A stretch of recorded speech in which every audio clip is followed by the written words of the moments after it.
Pessoal, tudo bem? Eu espero que vocês estejam bem na medida do possível. E eu vou tentar dar, nesse vídeo aula, algumas explicações que talvez vocês ainda não entendam. Prestem atenção. Essa videoaula explicativa é para a atividade avaliativa de hoje. Até então, vocês só tinham que ter feito as atividades no caderno, com base naquelas orientações que eu mandei na semana passada. E para a avaliação da semana que vem, que é dia 20. Então, tudo que eu vou explicar aqui é para a atividade que vocês vão ter que fazer hoje e para a avaliação da semana que vem. Entenderam? Prestem atenção. Fiquem comigo. Foquem em mim. Aqui estão as 16 atividades que nós havíamos corrigido nas últimas aulas. Eu vou fazer uma revisadinha rápida na forma de uma explicação para a atividade e para a avaliação. A questão número 1 dizia lá, com suas palavras e entendimento, responda: o que é paisagem para a geografia? E a questão número 2 dizia: para a geografia existem dois tipos de paisagem. Quais são?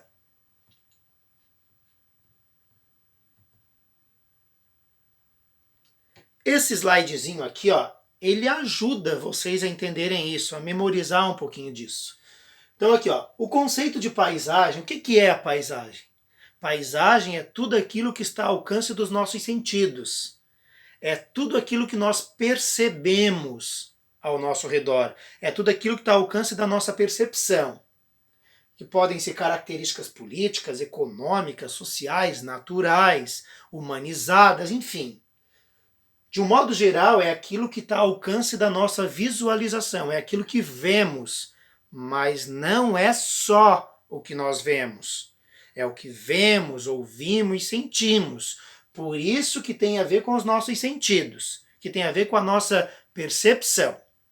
Pode ser natural e humanizada, como eu já disse. A paisagem natural, nós já vamos ver aquela que a natureza criou, que a natureza construiu ou modificou. E a humanizada é aquela que o homem criou ou modificou. E a humanizada ela pode ter outros termos para falar da mesma paisagem. A paisagem humanizada a gente pode chamar também de paisagem construída, paisagem geográfica, paisagem cultural, paisagem social, paisagem artificial. São outros termos para falar de uma mesma paisagem. A natural é só esse, natural, formada por elementos naturais. E a paisagem humanizada, ela pode ter outros termos, humanizada, social, cultural, construída, geográfica, enfim. Aí vocês vão perceber que eu não vou seguir exatamente o número das questões que estão no caderno. Eu vou explicar agora a 3 e a 5, porque elas são muito parecidas.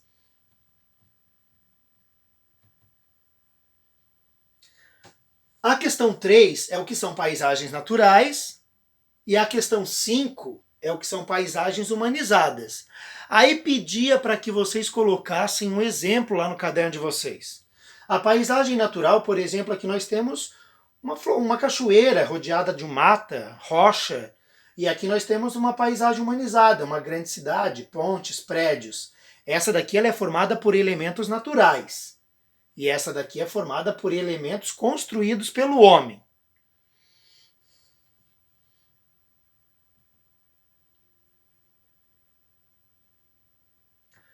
A número 4 e a número 7 eu também vou explicar juntas, porque elas também são meio parecidas. Explique existe alguma paisagem que seja totalmente natural nos dias de hoje? Justifique. A gente até pode pensar que sim. Paisagem natural existe. O rio, a montanha, a serra, o morro, a cachoeira, o mar. Paisagem natural é aquela que tu não percebe a presença do homem, do ser humano. Paisagem totalmente natural não existe. Por que não existe nenhuma paisagem que seja totalmente natural? Porque sempre o homem já interferiu, de alguma maneira. Mesmo que de uma forma indireta. Eu coloquei essas duas figuras aqui porque elas exemplificam bem isso. Aqui eu tenho uma calota polar, um glaciar. Por exemplo, poderia ser na Antártida, no Ártico, e aqui um urso polar, que é um animal do Ártico. Então, as calotas polares elas estão derretendo. Isso muito provavelmente está associado ao aumento da temperatura, que também está associado ao aquecimento global, que por todas as atividades e as pesquisas científicas que são realizadas, muito provavelmente tem a ver com aquilo que o ser humano vem fazendo. Não está indo ninguém lá numa calota polar e acendendo uma fogueira, por exemplo, para derreter o gelo da calota polar. Mas as atividades que nós fazemos aonde nós moramos interferem lá.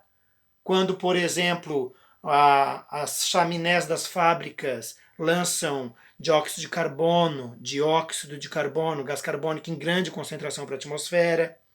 Quando um motor a combustão de um automóvel libera também poluentes pelos escapamentos que vão para a atmosfera. Isso faz com que a temperatura do planeta ela se eleve e vai fazer com que a calota polar que está lá longe derreta.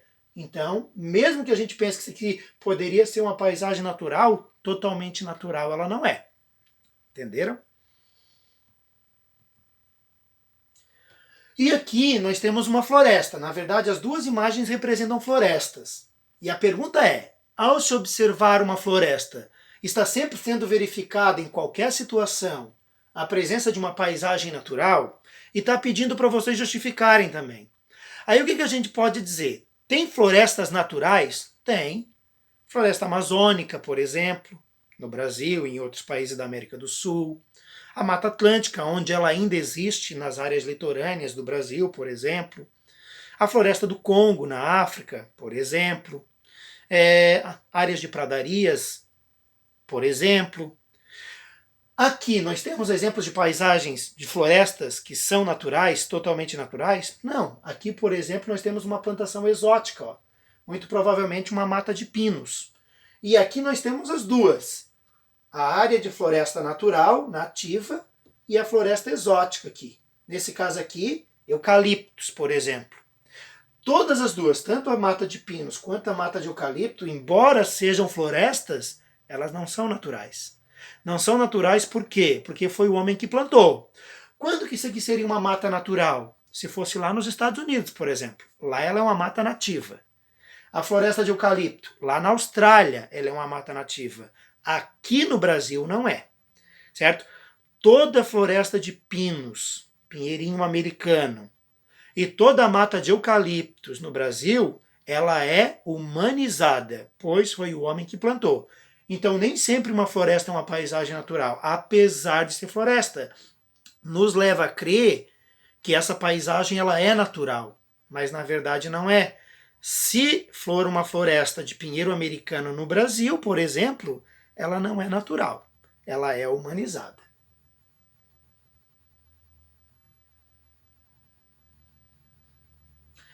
Aí agora nós vamos lá para 6. Na número 6 pedia para vocês colarem uma figura onde se verificasse ali a presença de paisagens, de elementos naturais humanizados. Que eu peguei, por exemplo, a figura do Rio de Janeiro, certo? O bondinho, certo? Pães de açúcar, as áreas humanizadas, prédios, cidades, estradas, barcos. São elementos humanizados que eu percebo aqui. Porém, eu também percebo elementos naturais nessa mesma figura. O mar, as montanhas, os montes, os morros, as serras no território do Rio de Janeiro, florestas, matas que a gente pode perceber aqui. Ó. Nesse sentido, a gente vê a presença aqui dos dois elementos, numa mesma paisagem. A presença dos elementos humanizados, os prédios, as estradas, os barcos, e a presença dos elementos naturais, das árvores, das montanhas, do mar, são características naturais. Era isso que vocês deveriam fazer lá na questão número 6.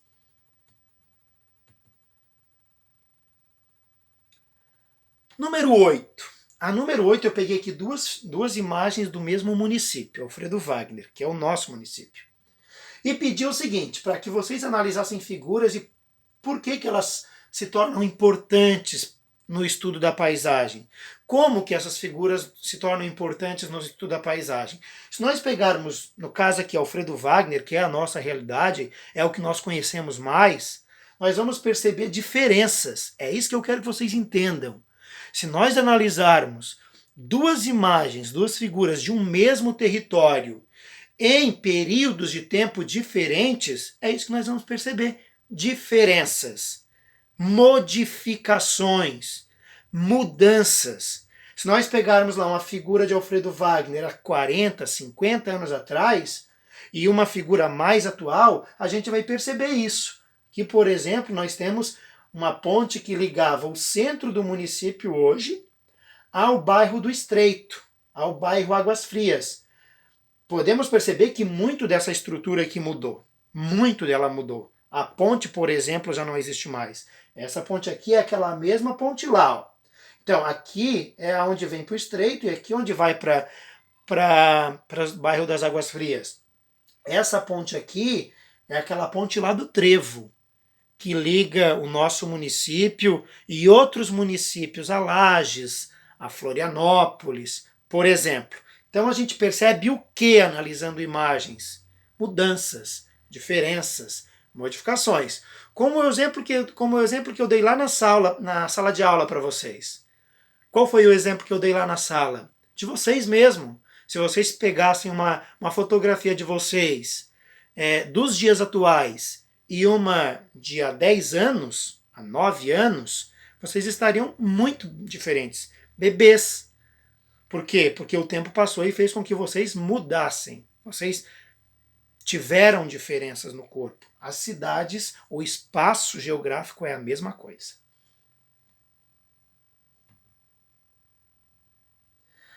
Aí a 9, questão 9, que era para procurar figuras que representassem pessoas que produzem bens e para procurar figuras de pessoas que prestam serviços. Por exemplo, o pedreiro. O pedreiro ele produz um bem, uma casa. O agricultor, ele produz um bem. O produto agrícola, a cebola, por exemplo, o tomate, por exemplo. O agropecuarista, o leite da vaca, por exemplo.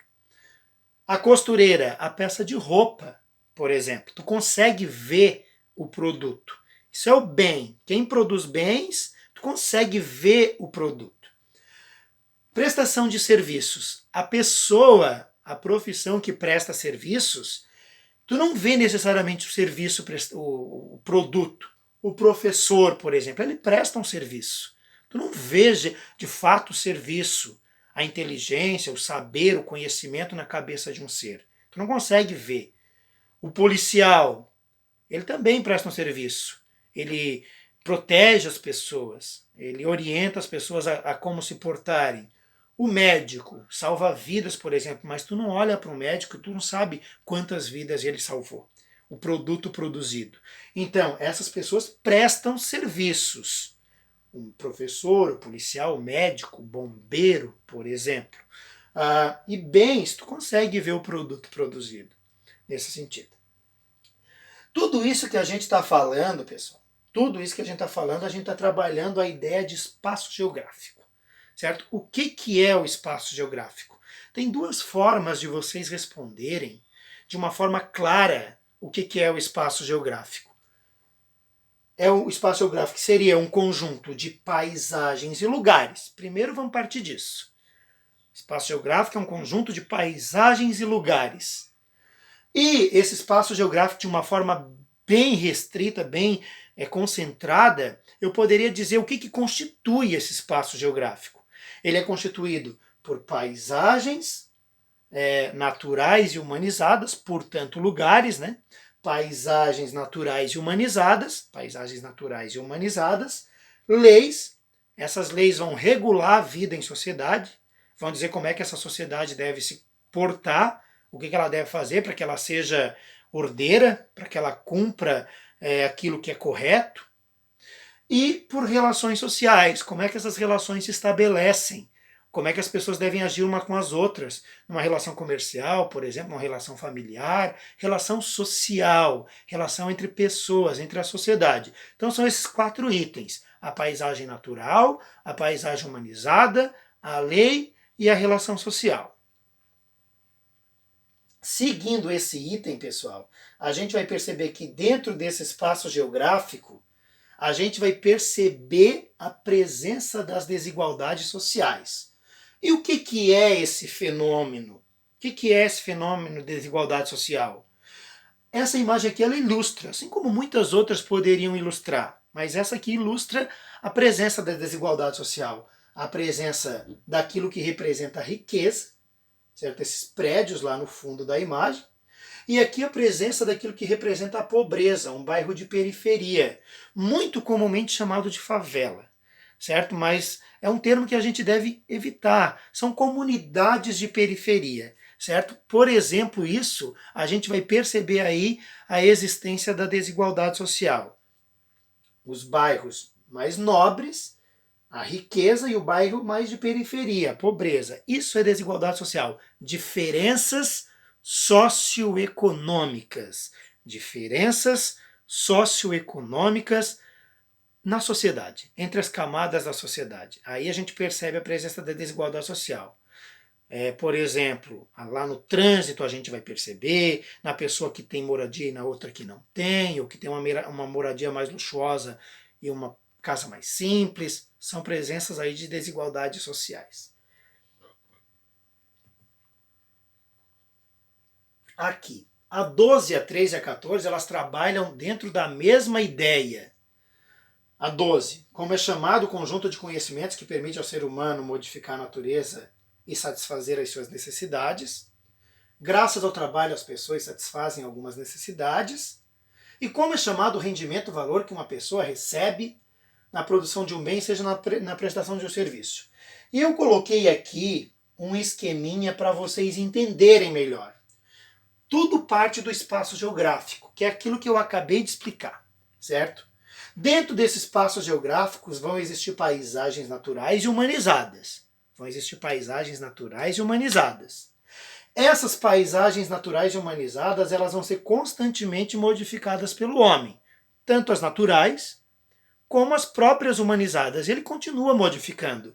E isso a gente chama de ação antrópica. Esse termozinho, antrópica, quer dizer que foi aquilo que o homem modificou, certo? O homem modificou essa paisagem antrópica. O termo antrópico tem a ver com a ação do homem.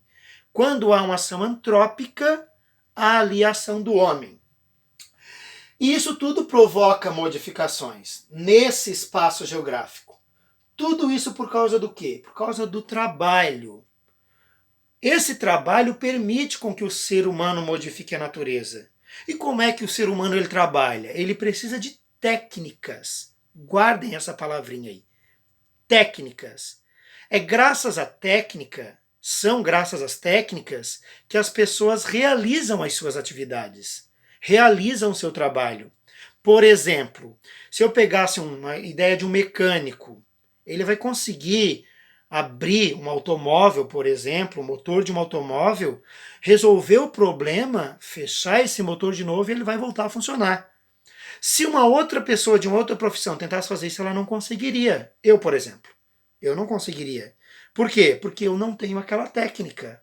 Da mesma maneira, eu, enquanto professor, tenho as técnicas de lecionar, a didática do conteúdo, como me portar para levar o conhecimento ao aluno. Então, isso é técnica. A médica tem técnica, o policial tem técnica, a professora tem técnica, o professor ou professor, certo? Eles têm essa técnica. A técnica é isso, então, um conjunto de conhecimentos, memorizem isso aí com vocês. Técnica, um conjunto de conhecimentos que permite ao ser humano modificar a natureza, modificar o espaço geográfico, realizar o trabalho, satisfazer as necessidades. Tudo isso, esse trabalho vai dar à pessoa um salário. Essa remuneração que a pessoa recebe pelo trabalho que ela presta. O salário, portanto, é isso.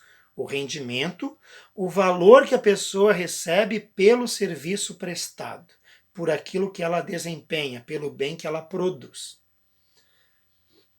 E para fecharmos, pessoal, a nossa explicação, Tem a 15 a 16, que elas trabalham uma ideia muito parecida também, que tem a ver com os meios de produção.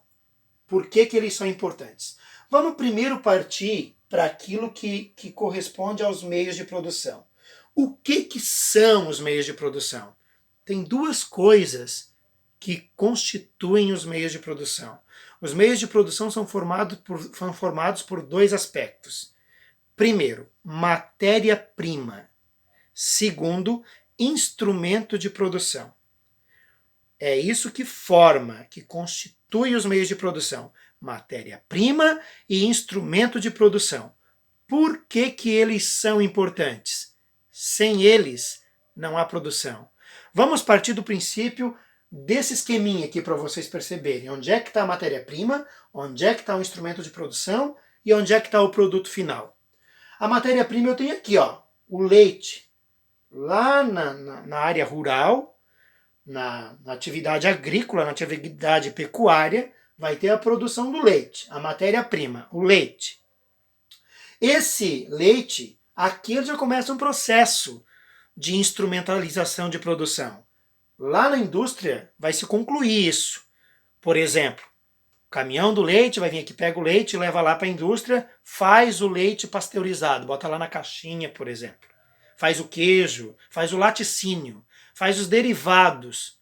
Então ali eu vou ter um instrumento de produção, que pode ser, por exemplo, aquilo que preserva o leite resfriado, ou que industrializa esse leite, que produz ele, que embala, que coloca ele dentro da caixinha, para que ele chegue lá no mercado, lá na loja, certo? Para que ele seja vendido, comercializado. Então aqui eu vou ter a matéria-prima, o instrumento de produção e o produto final, que é o leite no seu processo de conclusão. E um outro exemplo que eu coloquei aqui é o do algodão. Lá na agricultura nós temos o algodão enquanto planta. Esse algodão ele vai para um tear, é o instrumento de produção. E o tecido, a peça de roupa, a minha camiseta, a tua roupa, vai ser o produto final. Matéria-prima, o algodão. O tear, a indústria têxtil, é o instrumento de produção. E o tecido é o produto final.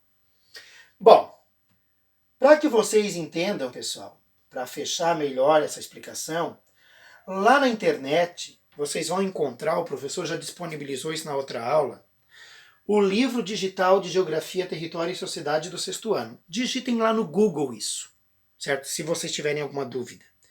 Vocês vão encontrar essa capa do livro aqui, ó. Essa capa que o professor colocou aqui. E eu já coloquei até o link no material que está sendo entregue para vocês. Já foi entregue na semana passada. Vocês vão clicar nesse link e vai direto para a página do livro. E aquele livro que vocês vão receber lá é o mesmo que vocês têm na sala de aula. Procurem lá o capítulo 1, as páginas lá dentro do capítulo 1, vai estar o material que vocês precisam para responder, para tirar dúvida, para responder a atividade que está indo. Tá certo? Está indo uma atividade, vocês já devem ter tido acesso. Se não, está aí junto com o material, é só procurar. O professor disponibilizou também no grupo do WhatsApp e na plataforma do governo. Certo? Vocês podem encontrar pelos dois caminhos. Enfim, vocês vão clicar ali e vão encontrar. E é isso, pessoal. A minha dica é, sugestão, revisem as anotações do caderno para responder as atividades. Não fiquem só por aqui pela videoaula. Videoaulas sobre os temas no YouTube. Tem várias. Pesquisa lá. Paisagem. Talvez seja um pouquinho mais complexa a linguagem que a pessoa está trabalhando lá para vocês. Mas ajuda, se vocês tiverem dúvidas. Pesquisem na internet se vocês tiverem alguma dúvida ainda, persistente. Vai lá no livro impresso se tu levou o livro para casa. Talvez tu não tenha ele em casa, conversa lá com alguém da escola para passar um dia lá para pegar o livro, para levar se ainda estiver lá. Mas não há necessidade, vocês têm um livro digital em casa. Assistam o vídeo de novo e, se tiver dúvida ainda, pessoal, entre em contato com o professor. Eu estou aqui para isso. Se precisarem, podem contar comigo. Assistam esse vídeo quantas vezes vocês puderem, precisarem. E se dúvidas ainda persistirem, entrem em contato com o professor. Nós estamos juntos. Um abraço, até a próxima aula.